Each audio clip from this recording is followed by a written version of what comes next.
नमस्कार। देश और दुनिया की तमाम फटाफट खबरों में आपका स्वागत है। खबरों के लिए आपसे निवेदन कि यदि आपने हमारे चैनल को सब्सक्राइब नहीं किया तो कृपया करके आपके अपने चैनल को सब्सक्राइब कर लें। आप सब्सक्राइब करते हैं तो हमें हिम्मत होती है सही और सच्ची खबरें आप तक पहुंचाने की, वरना मीडिया में किस तरह की लीपापोती की जाती है खबरों में आप सब अब भली भांति जानने लग गए हैं। तो क्या है आज की बड़ी खबर? सीबीएसई 12वीं की परीक्षा प्रक्रिया में बड़ी लापरवाही के बाद केंद्र ने सीबीएसई चेयरमैन राहुल सिंह और सचिव हिमांशु गुप्ता को हटा दिया है। तो राहुल गांधी ने सोशल मीडिया पर लिखा, सीबीएसई चेयरमैन ट्रांसफर, सीबीएसई सचिव ट्रांसफर, एक सदस्यीय जांच समिति गठित और असली गुनहगार धर्मेंद्र प्रधान सुरक्षित। ये जवाबदेही नहीं है, लीपापोती है। हमारी मांग आज भी वही है, शिक्षा मंत्री को बर्खास्त करें। आप इससे कितना सहमत हैं, इस पर भी आप अवश्य कमेंट करके बताएं। राहुल गांधी को मीडिया, सोशल मीडिया की नेगेटिविटी के बिना आप ये देखें, क्या राहुल गांधी ने मांग उचित है या मांग उचित उठाई है या नहीं उठाई है। इसको आप अपने बच्चों के देखते हुए इस पर आप अवश्य कमेंट करके बताएं कि आपके बच्चों की मांग यदि उचित है तो आप अवश्य कमेंट करके बताएं, और यदि उचित नहीं है तो आप अवश्य कमेंट करके बताएं।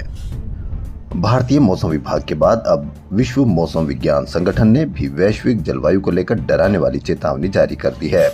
जून से अगस्त के दौरान प्रशांत महासागर में अल नीनो बनने की आशंका 80% है, जबकि नवंबर 2026 तक इसके बने रहने की आशंका 90% से अधिक है। अल नीनो कम से कम मध्यम तीव्रता का होगा, जिसके और मजबूत होकर गॉडजिला अल नीनो बनने की आशंका है। गॉडजिला अल नीनो मौसम का वह खूंखार रूप है जो जलवायु परिवर्तन के साथ मिलकर दुनिया भर में मौसम की चरम सीमा को जन्म देता है। इससे ऑस्ट्रेलिया से लेकर भारत समेत लगभग दुनिया भर में सूखा, विनाशकारी बाढ़, समुद्री व स्थलीय हीट वेव देखने को मिल सकते हैं। ईडी ने उद्योगपति अनिल अग्रवाल के वेदांता समूह के खिलाफ फेमा के कथित उल्लंघन की जांच शुरू की है। सोमवार को वेदांता के दिल्ली, मुंबई और राजस्थान के उदयपुर समेत 4 परिसरों में सर्वे की कार्रवाई की गई। अधिकारियों ने बताया कि जांच फेमा के सिविल प्रावधानों के तहत है। जांच के दायरे में एक मामला यह भी है जिसमें लंदन स्थित मूल कंपनी वेदांता रिसोर्सेज ने 2023 में भारतीय इकाई वेदांता लिमिटेड को ब्रांड फीस का एक हिस्सा लौटाया था। वहीं सोशल मीडिया, यूट्यूब, न्यूज चैनलों पर भी एक वेदांता के लिए एक और पक्ष बताया जा रहा है, उस पर भी आप अवश्य। महाराष्ट्र के नासिक के पास स्थित combat army aviation training school का मंगलवार को यहां पासिंग आउट परेड हुई। पायलट ट्रेनिंग पूरी होने और जीवन के सबसे बड़े पेशेवर सपने को पूरा करने के तुरंत बाद कैप्टन भरत भारद्वाज ने एक घुटने के बल बैठकर अपनी गर्लफ्रेंड आरुषि को मेरीमी कहा। आरुषि की हामी भरते ही उन्होंने अंगूठी पहना दी। भरत ने इस यादगार पल के लिए उसी हेलीकॉप्टर को चुना जिससे उन्होंने ट्रेनिंग ली थी। भरत के अनुसार वे आरुषि को 5 साल से जानते हैं और इस दिन को यादगार बनाना चाहते थे। जापान सरकार विदेशी प्रवासियों को लेकर सख्त हो गई है। इस कारण वहां चल रहे नेपाली मालिकाना हक वाले हजारों भारतीय रेस्टोरेंट पर बंद होने का खतरा मंडरा गया है।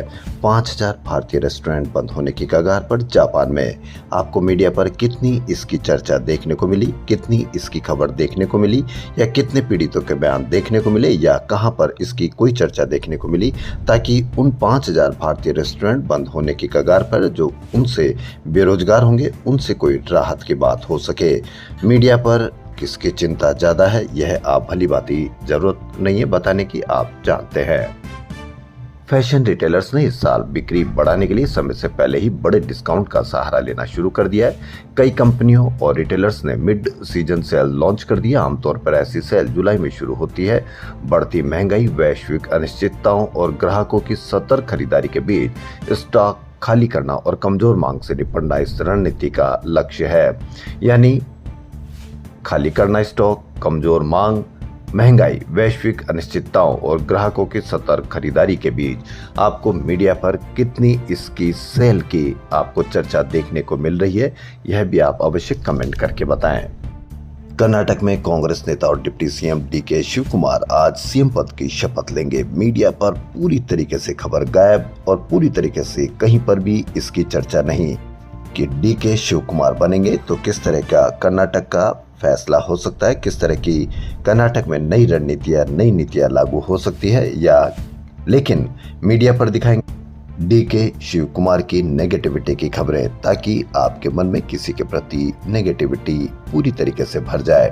पंजाब के अमृतसर में कक्षा 12वीं की छात्रा ने स्कूल प्रबंधन की मानसिक प्रताड़ना से परेशान होकर आत्महत्या कर ली। अमृतसर पुलिस कमिश्नर गुरप्रीत सिंह भुल्लर ने बताया कि पीड़ितों के वीडियो बयान के आधार पर केस दर्ज किया गया है।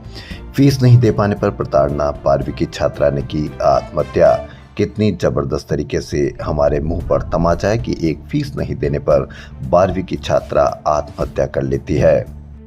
पटना में मंगलवार रात खानसर की कोचिंग ग्लोबल स्टडीज पर हमला हुआ। हमले का वीडियो भी सामने आया। वीडियो में कुछ लोग गार्ड को पीटते दिख रहे। इस दौरान ईंट पत्थर भी चलाए गए और पोस्टर भी फाड़ दिए गए। हमले के बाद खानसर का कोचिंग सेंटर आज यानी बुधवार को बंद किया गया। खानसर ने कहा कि आज पढ़ाई नहीं हो पाएगी। खानसर का कहना है कि हमले में सुरक्षा गार्ड घायल हो गया, गार्ड का सिर फोड़ दिया गया, उसे पीएमसीएच में भर्ती कराया गया है। खानसर ने कहा कि माहौल इतना तनावपूर्ण था कि मुझे कुछ समझ नहीं आया। उनकी ओर से एफआईआर में भी गोलीबारी का कोई जिक्र नहीं किया गया। साथ ही पटना पुलिस ने भी फायरिंग की घटना से साफ इनकार किया है, लेकिन फिर भी हमला एक बहुत बड़ी बात है। कोचिंग पर हमले के बाद बड़ी संख्या में छात्र सड़क पर बैठकर प्रदर्शन कर रहे। स्टूडेंट की मांग है कि जब तक खानसर को सुरक्षा नहीं मिलेगी वो कोचिंग के बाहर से नहीं हटेंगे। छात्रों ने खानसर जिंदाबाद के नारे भी लगाए।